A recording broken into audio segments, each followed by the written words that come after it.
mindset.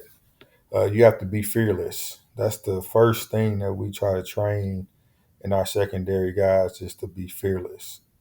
Um, you just got to get them into a mindset where they don't care about getting beat. I always tell guys, if you're blessed to play this game long enough, you're probably going to get beat at some point if you play in the secondary. It's just the nature of the position. Um, so we really work hard to try to get them in a mindset of, um, you know, just a level of confidence where they just don't really care about getting beat anymore. Um, and it sounds crazy, but that's the first step to getting these guys to play to their capabilities. I think a lot of DBs struggle, or when they do struggle, it's because they worry too much about getting beat, and they worry so much about it that they don't make plays. And when you don't make plays, and the offensive guy does make plays, he has a major advantage, because now the offense is going in every play knowing either their guy's going to make the play or nobody will. But when you can start presenting to the offense that you can make a play on the ball, it changes everything. Um, so you got to get these guys to be fearless. The next point is get these guys to understand the difference between man and zone. Um, our philosophy is when we're playing man, we're trying to take away quarterback options. We're playing zone, we're trying to break on the football. All right, so my guys understand that when we play zone, there's going to be some holes in the zone, and the offense is going to get some chunk plays at times. So it's just kind of the part of the nature of playing zone, but you're kind of baiting them into taking those chances so you get opportunities to get plays on the ball also. When we play man, we're trying to take everybody away. So that's what our guys have to understand. But you don't get as many opportunities to get your hands on the football. Uh, then show by example and practice how you want them to play. So when I say show by example, um, show them examples of what you want. Um, Constantly. You have to show them by example. You know, sometimes you have to show it, as you get a little older and you can't, do the things. You might have a GA that you could get him to show by example, or a player that's more experienced, that's played for you for a while, show by example, or you can show them some film. It's always good to get good film on your guys doing things so you can show guys later. I mean, and practice how you want them to play. So, if anybody's ever played for me, one thing that they would tell you is Coach Patton practices are tough, because when I take my guys through drills, I take them through at a rapid speed, because I want to, one, try to get them to feel a sense of urgency. You can't simulate a game. That's impossible to simulate a game, in my opinion. But you do want to try to make them feel a sense of urgency as much as possible. But you also want to try to get them tired, because you want them to be able to focus on their technique when they get a little winded. Because, if you've ever played in the secondary, you might run two takeoffs, and they run the ball and you get a little gas. And then on the third takeoff, now all of a sudden you get a bomb thrown on you. You got to have great technique, and you got to be ready to play them all the same, because you didn't know which one was going to be the one that they attacked you on.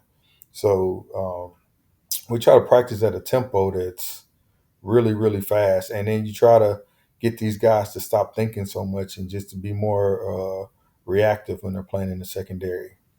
Um, then you have to build up and tear them down. I truly believe this. I think DBs have to have a supreme level of confidence, and that's a great thing. But you also have to have times as their coach where you tear down their confidence so you can build it up. Because when a guy is on cloud nine as far as confidence, it's hard to tell him anything. And sometimes you got to kind of bring them down a peg so you can show them some areas where they still need to improve. But then you got to allow them to build that confidence back up so they can play. You always need supreme confidence to play. I think you need to have a level of humbleness to be able to learn. So that's why I believe you got to build them up and tear them down. All right. I believe the secondary is the O line of the defense. I try to talk to O line coaches and study them. Um, like the secondary, they have to play well together to be successful. It doesn't we're only as good as our weakest guy, and actually the techniques of playing in the secondary are similar to the O line. It's there's some little nuances that's different, but a lot of the things that we talk about are alike. The way you attack zone defenses, the way you attack man defenses, the way you attack zone protections, and the way you attack man protections is all similar. We go through a lot of the same issues. Um, again, like I said, like the O line, we're only as good as our weakest link. You can make a great secondary with average guys, or have a bad secondary with the special guy. Um, it's just kind of the nature of the beast of the position. If you got one good guy and the rest of the guys aren't very good, you're not going to be very good. But if you got a lot of solid guys, you can have a pretty good secondary. So everybody's got to be able to hold their part of the rope. And then technique is crucial for success. Uh, this is important. So try to be flexible with technique. That's kind of my thought process on it. You hear about all these different techniques, and I go around and I watch a lot of really good high school coaches, and I've heard a lot of college coaches do clinics and things like that. And I see a lot of techniques that work, but it's really about getting athletes and them being able to have the mindset and the skill set to be able to execute the technique. So I try to be flexible with techniques that I use. And then I try to teach our secondary guys we are always in bad matchups. What I mean by that, we're always trying to tackle a bigger running back or take on a tight end or O lineman, or we're going against a bigger receiver or a faster receiver, or even if we're the same speed, we're going backwards and they're going forward, then they know the play. And then we also have referees that, they'll call anything we do to a receiver. We touch them and it's a penalty, but they can push off and do all kind of things to us, and they never see it.